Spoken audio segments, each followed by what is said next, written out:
The mining colony of Cade 7 was not a place for dreams. The ground was black with dust from the deep shafts, and the air always smelled like metal and oil. Tom worked as a maintenance engineer there. His job was simple but hard. He fixed broken drills, kept the air filters running, and made sure the lights in the tunnels stayed on. Life moved in the same pattern every day, and he had no reason to expect anything different. One evening, Tom was repairing a cracked water pipe in the lower section of the colony. Few people came here unless they were on duty, and that was why. He noticed the strange sound. It was a faint tapping, like metal against metal, coming from a sealed storage hall. Tom paused and listened carefully. It was not the sound of machinery. It was more careful, almost like a signal. Curiosity got the better of him. He pulled out his small repair torch and worked on the hall's side panel. The panel opened with a groan, revealing a narrow gap just wide enough for him to slide inside. The light from his helmet cast long shadows across the room, and that was when he saw her. She was sitting against the wall, hands bound by energy cuffs. Her skin was pale, with a faint silver tone, and her hair was the color of night. Her clothes were torn in several places, and she looked weak. But her eyes, a sharp emerald green, locked on him with a mix of fear and hope. "Who are you?" Tom whispered. She shook her head slowly, as if unsure if she could trust him. "My name is Mira. Please help me." Her voice was soft, but carried a strange strength. Tom hesitated. Harboring someone like her could mean serious trouble. The colony was under strict control, and anyone caught helping an unregistered alien could be imprisoned or worse. But something in her expression made him pause. She did not look dangerous. She looked desperate. "What happened to you?" he asked quietly. "I was captured," she said. "I escaped once before, but they found me again. I need to leave before they transfer me to the central station. If that happens, I will never get out." Tom glanced at the door. There were no guards right now, but that would not last. He looked back at Mira. She was breathing hard, and he could see that she had been without food or water for too long. He knew the right thing to do was to walk away and report this to the overseer. But as he thought of that, he felt a knot in his chest. She was not just some stranger. She was someone who still had a chance at life. He could not let her be taken away. "I can get you out of here," Tom said, keeping his voice low. "But you will need to trust me." Her eyes brightened slightly. "I do." Tom knelt beside her and inspected the energy cuffs. They were standard security issue, nothing he had not seen before. Using his repair torch, he carefully melted the locking mechanism until the cuffs fell away with a soft hiss. Mira rubbed her wrists, her expression a mix of relief and pain. "Can you walk?" Tom asked. "Yes," she replied, standing slowly. Tom thought quickly. The only way to move her out without raising suspicion was through the supply crates. He had a delivery, scheduled in 2 hours to the surface docks. If he could hide her inside a crate and load it onto the shipment, she could be gone before anyone noticed. They moved quietly through the lower halls, avoiding the main corridors. Every sound made Tom tense. At one point, they had to press against the wall as 2 guards passed by, speaking in low voices. Mira kept her eyes on the floor, her breathing steady. At the storage bay, Tom opened one of the large metal crates.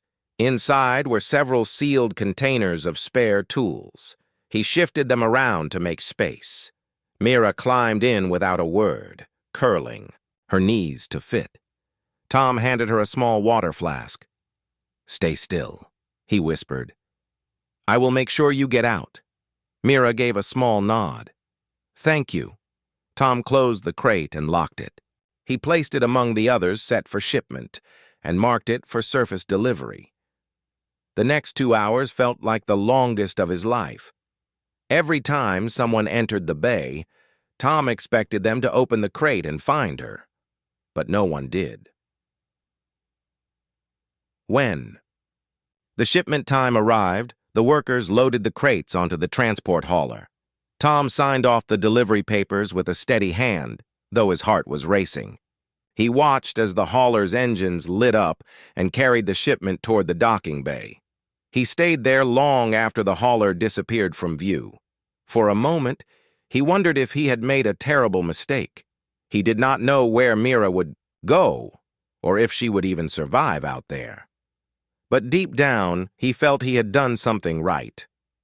That night, as he sat in his small room, Tom thought about her green eyes and the way she had said, "I do," when he asked for her trust.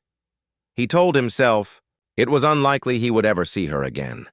In a galaxy this wide, two paths rarely crossed twice. Still, he hoped she would make it. The years after Mira's escape passed slowly for Tom. Life on Cade 7 remained as it had always been. The drills still roared in the mines, the air still tasted of dust and oil, and the same tired faces crossed the halls each day. Tom kept to himself, doing his work with quiet focus. He rarely spoke of that night in the storage hall. It was safer not to. The only thing that changed was Tom's habit of looking at the stars. Every evening after his shift ended, he would sit on the roof of the storage building and watch the sky. Sometimes he wondered if Mira had made it to safety.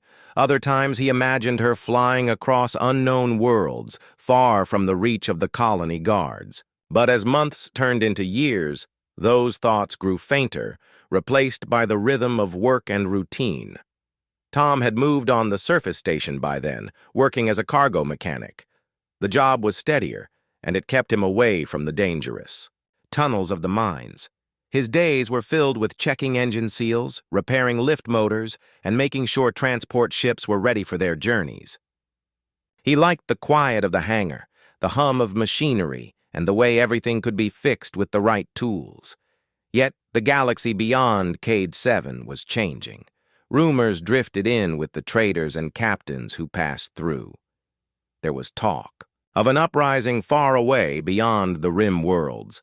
A tyrant had been overthrown on a planet rich with resources and culture. The victory was swift, almost unbelievable, and it was said that a mysterious leader had united the people. Most on Cade 7 paid little attention. Politics meant nothing to miners and cargo crews. The Empire was far away, and their own lives were already difficult enough. But Tom listened. Something about the stories stirred an old memory. He never spoke it aloud, but he wondered if Mira had found her way back to her people. One rainy cycle evening, Tom was tightening a set of fuel lines when his friend and fellow mechanic Bran walked over with a data pad. "You hear the latest?" Bran asked, holding the pad toward him. "The Emerald Guard is moving into the sector. Big ships, top class. Looks like they are on some kind of royal tour." Tom glanced at the display. The news feed showed towering green-armored soldiers standing in neat rows, their armor polished until it gleamed under bright lights. Behind them was a banner of deep green with a golden starburst at its center.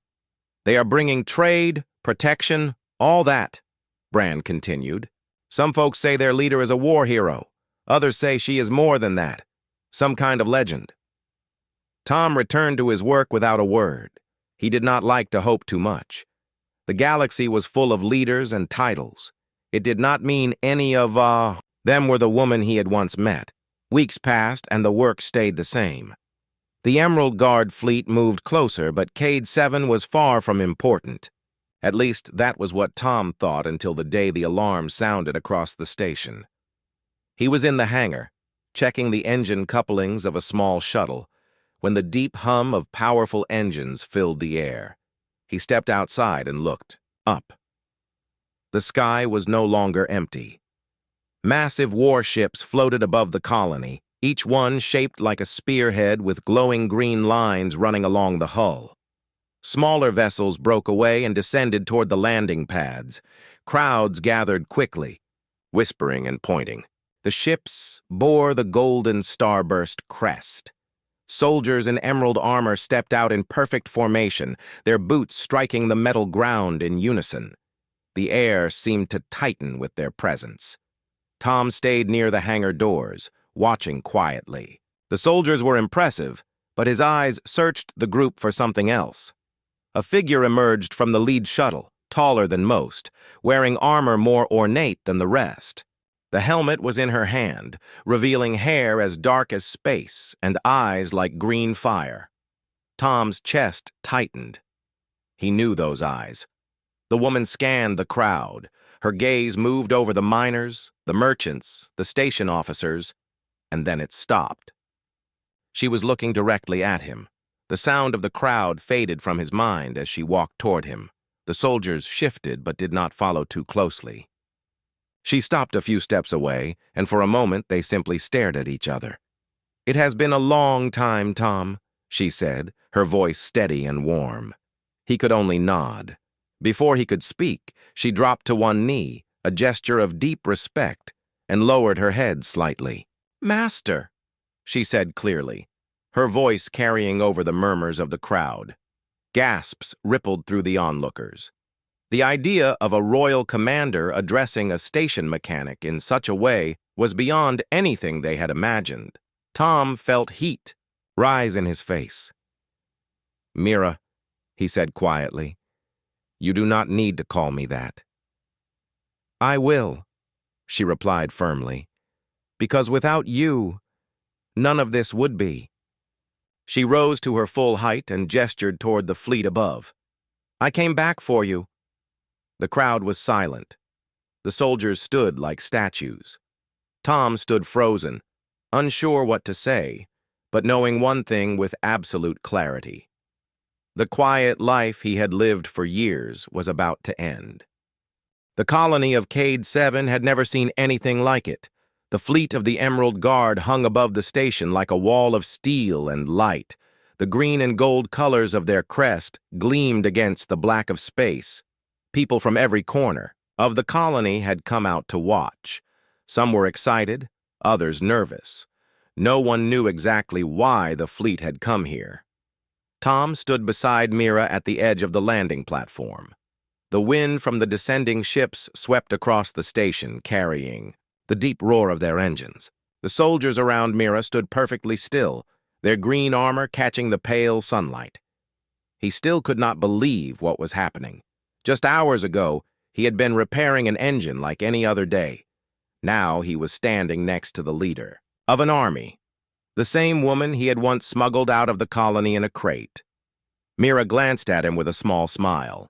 "I am sorry for the sudden appearance. I did not want to arrive without warning, but time is important." Tom looked at her armor.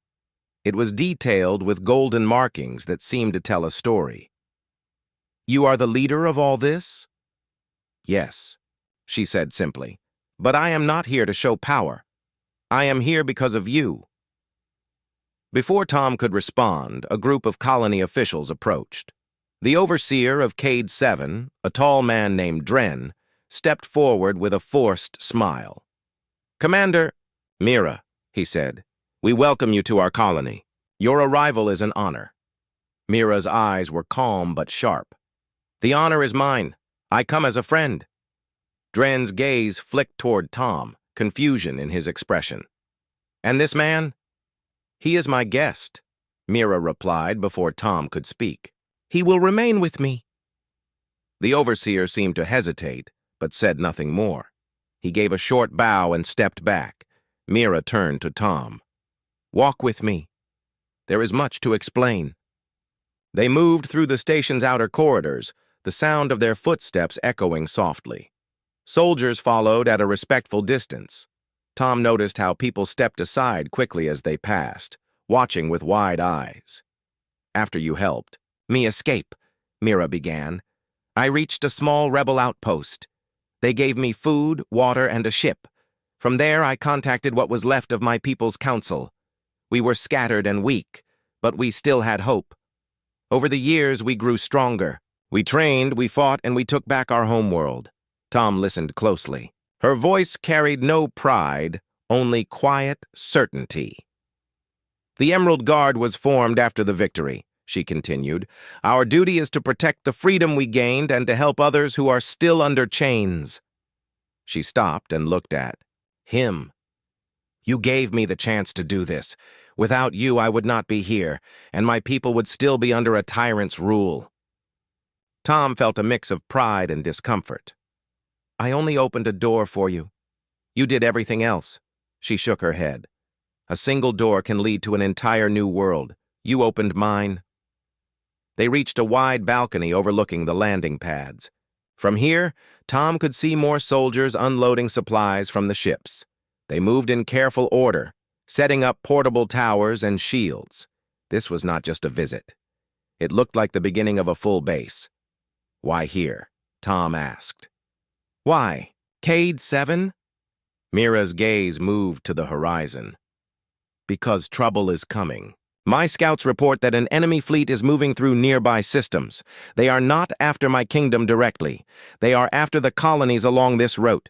If they take Cade 7, they will have a foothold to strike deeper into the sector. Tom frowned.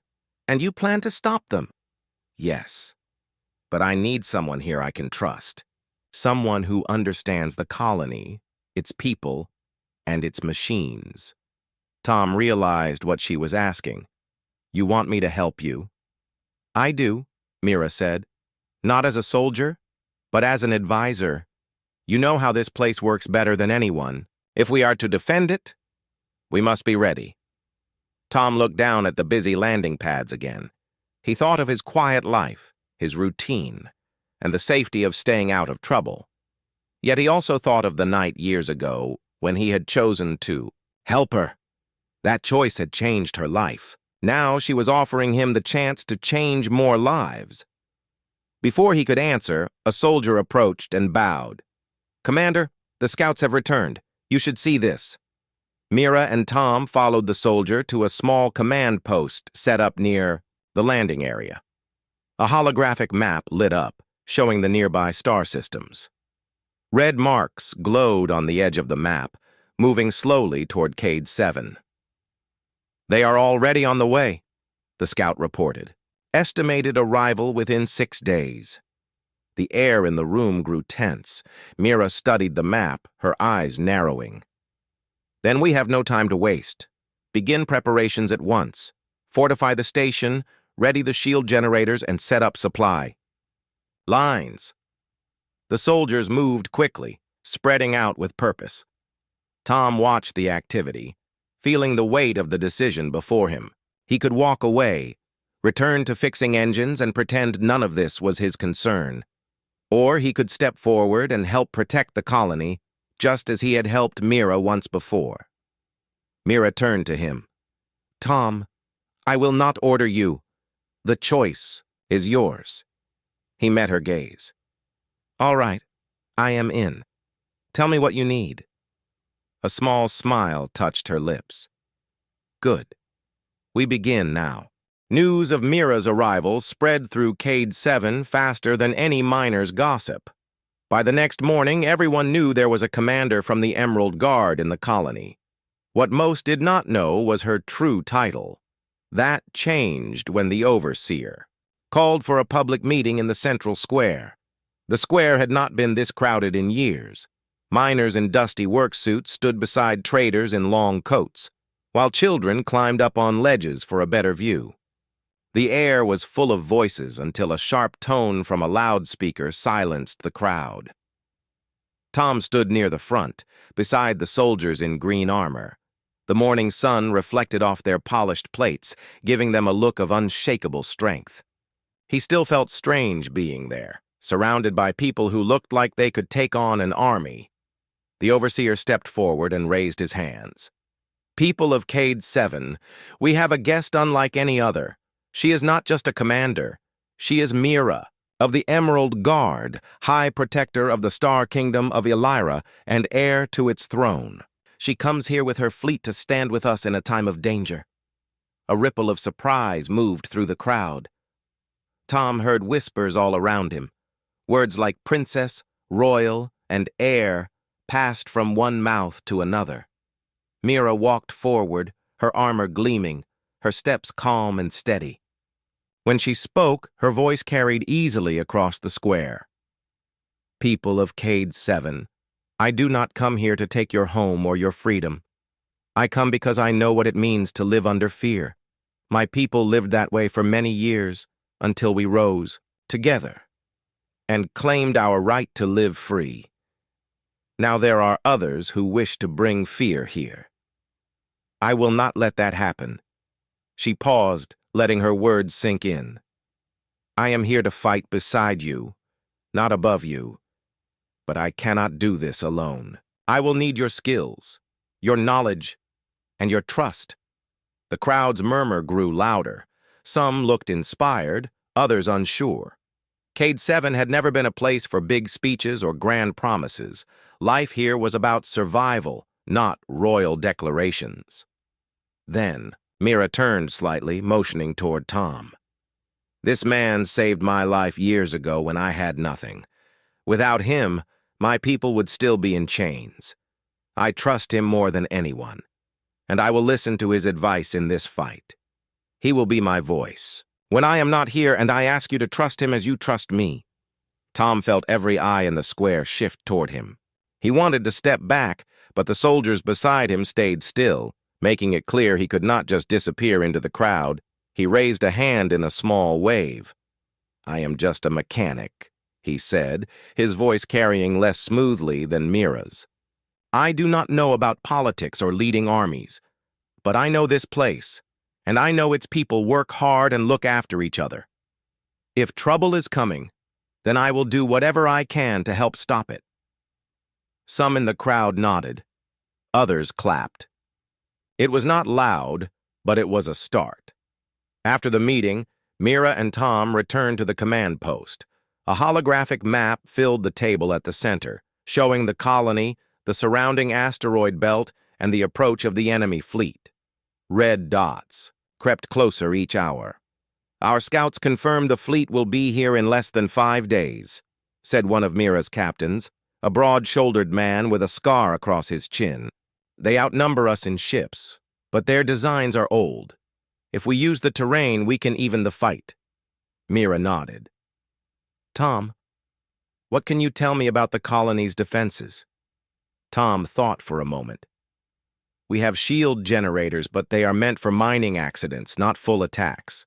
The docking rings are open targets, and the cargo lifts are slow. The best cover we have is the asteroid belt to the east. If we can draw them into it, they will have trouble moving in formation.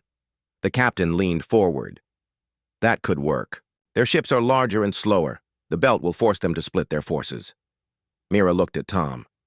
We will plan around that. You know the belt better than any of us. I want you to guide our navigation crews. Tom agreed, though the thought of being in the middle of a battle made his stomach tighten.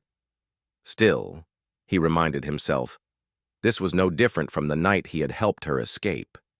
It was about taking the risk that others would not. Over the next 2 days, the colony transformed. Soldiers set up shield towers along the docking platforms. Mechanics reinforced the armor on the smaller patrol ships. Civilians were given evacuation routes and safety points deep in the mine tunnels. Tom worked alongside the navigation crews, mapping the safest paths through the asteroid belt. It was dangerous, but it gave them a fighting chance. On the evening of the 3rd day, as the sun dipped below the horizon, Mira came to find him in the hangar. She watched as he tightened the bolts on a patrol ship's stabilizers. You are working as if this is your fleet, she said with a small smile. Maybe it is for now, Tom replied. If they take Cade 7, it will not just be my job at risk. It will be everyone's home. She nodded. I am glad you see it that way. My people have a saying. A kingdom is not just its ruler. It is every person willing to stand for it. By that measure, you are already part of mine. Tom looked at her, unsure how to answer. Her armor reflected the soft light of the hangar, but her expression was warm, almost the same as the day he had first seen her behind that locked door. Get some rest, she said. Tomorrow we run the final drills. The day after that, we fight. Tom watched her leave, feeling the weight of what was coming settle over him. The quiet life he once had was gone. Now the fate of the colony rested on a plan he had helped shape. And deep down, he knew that if they survived, nothing would be the same again. The next morning was calm, but Tom knew it was the kind of calm that came before a storm. The colony's main square was quieter than usual. Most people were either working on the defenses or staying indoors, listening to the latest reports from the Emerald Guard. The red markers on the fleet's map had moved closer during the night. Tom was in the hangar, checking the coolant lines of a patrol ship, when Mira stepped inside. She was not wearing her helmet or carrying her spear-like weapon. Her armor plates were locked in place, but there was something less formal about her today. "I thought I might find you here," she said, walking toward him. "Where else would I be?" Tom replied, giving the coolant line one last twist before setting down his tools. "These ships are going to need every bit of care they can get." Mira stood beside him for a moment, watching the small repair drones crawl along the hull. Then she spoke quietly. "Do you know why I call you my master?" Tom shook his head. "I told you before. You do not need to. I was just helping someone who needed it." Her gaze stayed on him. "When I escaped Cade 7, I did not just run to safety. I ran into a war. My world, Illyra, was already breaking under the weight of the tyrant's rule. Our fleets were scattered. Our cities were burning. I had no army, only my voice and a few allies willing to listen." She began walking slowly between the rows of ships as she spoke, and Tom followed. "It took years to gather the strength we needed. We trained in hidden camps. We fought small battles, winning only enough to survive another day. I was captured twice, but I escaped each time with the help of those who believed in me. All of it was possible because of one moment, one choice, the night you opened that crate and gave me a chance to leave." Tom stayed silent. "I call you master because you were the first to give me freedom when I had none. You are the start of every victory we have had since. In my culture, that is a bond that cannot be forgotten." Tom rubbed the back of his neck. "I never thought it would mean that much. I just did what I thought was right." "That," she said, "is what makes it so important." They stopped at the edge of the hangar where the sunlight cut across the floor. Outside, Tom could see more soldiers drilling in the square. The thud of their boots echoed against the buildings. Mira's voice dropped lower. "This coming battle will not be easy. The enemy fleet has more ships than ours. They are ruthless. They will not care about the colony's civilians. If we fail, Cade 7 will burn, and it will be used as a base to strike deeper into the sector." Tom met her gaze. "Then we cannot fail." She gave a small nod. "I trust you to help make sure of that." The rest of the day passed in steady work. Tom helped the navigation crews run drills through the asteroid belt's narrow paths. He showed them which routes had loose rock formations and which had stable cover. Pilots practiced sudden turns and quick engine bursts to avoid simulated enemy fire. By the afternoon, the command post was filled with the sound of incoming reports. The enemy fleet had crossed into the sector. Their scouts had not been spotted, which meant they were moving in tight formation. The estimated time until arrival was now less than 3 days. That night, Tom found himself walking along the quiet outer ring of the station. The stars stretched endlessly above him, broken only by the shadow of the Emerald Guard's ships. He could see the faint glow of the asteroid belt to the east, a reminder of the battle they were planning. Footsteps approached, and Mira joined him at the railing. "You should be resting," she said. "I will," Tom answered. "I just wanted to see the sky one more time before it changes." She looked out at the stars with him. "You think it will change?" "After a battle like the one we are about to face, nothing stays the same." For a moment, they stood in silence, watching the slow drift of a cargo hauler heading toward one of the Guard's supply ships. Then Mira spoke again. When the fighting starts, I will be on the front line with the fleet. You will be here, guiding the asteroid maneuvers. Your role is just as important. If we trap the enemy in the belt, our ground forces can finish the fight." Tom nodded. "I will be ready." The next morning began with the sound of sirens. The enemy fleet had been spotted on long-range sensors. Every soldier moved with purpose. Civilians were directed to the mine tunnels for safety. The shields on the docking platforms powered up, casting a faint blue shimmer in the air. Tom was in the navigation center, checking the targeting systems for the asteroid mines. These small charges would be used to force the enemy ships into narrow channels. The tension in the room was heavy. Every screen showed the red markers getting closer. Mira entered the center briefly to check on the preparations. Her presence steadied the crew. She gave each of them a look of quiet confidence before leaving for the flagship. Before she stepped out, she turned to Tom. "Remember, you are not alone in this. Whatever happens, we face it together." Tom watched her leave, the weight of her words settling on him. He turned back to the screens, his mind focused on the plan. The enemy fleet was still 2 days away, but the feeling in the colony was that the battle had already begun. The celebration in the capital city went on for 3 days. People filled the streets, waving bright flags and singing songs of freedom. Tom watched the joy from the palace balcony. Mira stood beside him, smiling proudly at her people. For a moment, it felt like nothing could harm this peace. But the moment ended when a messenger hurried into the grand hall. His uniform was stained from travel and his breathing was heavy. He bowed quickly to Mira. "Your Highness, scouts report enemy ships at the edge of our borders," he said. "They bear the mark of the Iron Dominion." The music in the hall faded. Soldiers looked at each other with concern. Mira's smile vanished. "How many ships?" she asked. "At least 30 warships with more behind them," the messenger replied. Tom stepped forward. "Who are they?" Mira's tone turned serious. "The Iron Dominion is the largest empire in this part of the galaxy. They controlled my people before we gained freedom. If they are coming here, they will not stop until they take everything back." The Royal Council was called immediately. Around a large table covered with maps, Mira's generals discussed possible defenses. Some wanted to close the borders and strengthen the palace walls. Others suggested attacking before the enemy reached them.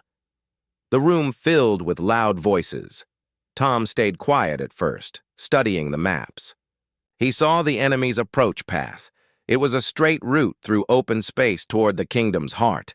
Fighting them head-on there would be dangerous. He thought about the asteroid belts he had once navigated during his cargo days. "What if you do not meet them in open space?" Tom finally said. The generals turned to him. "Then where do we fight them?" one asked with doubt. Tom pointed to the map. "Here, the Sarvan asteroid belt. It is narrow, but the rocks are huge. If you can lead them into it, their large ships will have less room to move. You can use smaller, faster ships to surround them." One general shook his head. "The belt is dangerous for everyone. Even our pilots could be lost." Tom nodded. "True, but you know the area. They do not. You can use that to your advantage." Mira looked at Tom with interest. "He is right. We cannot outgun them, but we can outsmart them. Prepare the fleet." Over the next 2 days, the kingdom's forces made ready. Ships were repaired, weapons loaded, and pilots trained for the risky maneuver. Tom was given access to the control center to help coordinate the plan. He worked alongside Mira, marking safe paths through the asteroid belt and setting traps for the enemy. On the 3rd morning, scouts confirmed the Iron Dominion fleet was advancing quickly. The royal fleet launched into the sky, their green armor gleaming in the sun. Tom stayed on the command ship with Mira, watching the enemy approach on the main screen. "They are following exactly as we thought," Mira said quietly. As the fleets drew closer, the royal ships began to retreat slowly, pretending to be afraid. The enemy took the bait, speeding after them. Soon, both sides entered the asteroid belt. The plan unfolded fast. The royal ships split into smaller groups, darting. Between massive rocks, enemy warships tried to follow, but many scraped their hulls or became trapped. From hidden positions, the royal forces launched bursts of fire, hitting weak points on the enemy vessels. On the command ship, Tom gave directions to pilots, guiding them to safe spots and warning them about incoming fire. Mira commanded her, soldiers with calm strength, her voice steady even when enemy blasts shook the ship. After hours of intense fighting, the enemy began to pull back. Their formation was broken, and their ships were badly damaged. The royal fleet pressed forward, forcing them out of the asteroid belt. When the last enemy ship retreated into deep space, the command deck erupted with cheers. Mira turned to Tom. "Your plan saved us. Without it, we would have lost everything." Tom smiled tiredly. "You and your people did the real work.